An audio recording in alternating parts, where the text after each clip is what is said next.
আমি আজকে কাজ করতেছি 4 তলা উপরে। আর এখান থেকে এই পাহাড়ের পুরো পাহাড়ের ভিউটাই এতটাই সুন্দর দেখা যায় যে ভিডিও না করে আমি থাকতেই পারলাম না। এমনিতেও উঁচু পাহাড়, আরও তার মধ্যে 4 তলা উপরে, তাহলে একবার কল্পনা করেন কতটা উঁচুতে আছি এখন। আমার সামনে যে পাহাড়টা রয়েছে কতটা মনোমুগ্ধকর, আপনারা না দেখলে বুঝতেই পারবেন না।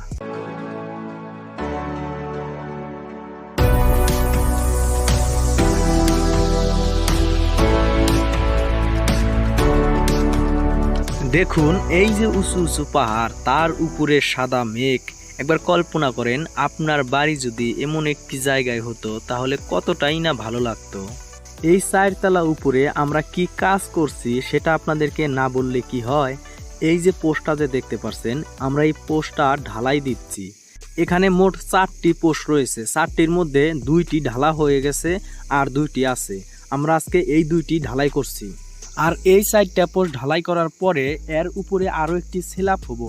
তো মোট 5 তলা হবো। 5 তলা উপর থেকে আপনাদেরকে ভিডিও করে আমি অবশ্যই দেখাবো। আর আমার এই সামনেই যে পাহাড়টি দেখতে পাচ্ছেন, এই পাহাড়ে রয়েছে ভারতীয় বিএসএফ ক্যাম্প। আপনাদেরকে ভালো করে জুম করে আমি দেখাচ্ছি। এই যে দেখতে পাচ্ছেন, আমি আপনাদেরকে জুম করে দেখাচ্ছি। এই যে ছোটো ছোটো ঘরের মতো কিছু একটা দেখা যাইতেছে, তো সেখানেই রয়েছে ভারতীয় বিএসএফ ক্যাম্প। আসলে এত উপরে আমরা যে পোস্টগুলো ঢালাই করছি, আসলে মশলাগুলো কিভাবে উঠাই সবটাই আপনাদেরকে দেখাবো। এই যে যে রশ্মিটা দেখতে পাচ্ছেন, এই রশ্মি দিয়ে বালতি বেঁধে তারপরে উঠাই। এই যে দেখতে পাচ্ছেন আমি উঠাচ্ছি, বালতিতে বেঁধে তারপরে মশলাগুলো উঠানো হইতেছে। কারণ এত উপরে মশলা উঠানোর জন্য এই পদ্ধতি ছাড়া আর কোনো উপায় নেই। মশলা যে বালতিতে ভরে দিচ্ছে, কতটা নিচ থেকে ভরে দিচ্ছে সেটা একটু আপনাদেরকে দেখাই। দেখুন এই যে দেখতে পাচ্ছেন নিচ থেকে মশলা ভরে ভরে দিচ্ছে উঠে, আর আমি টেনে টেনে উঠাচ্ছি।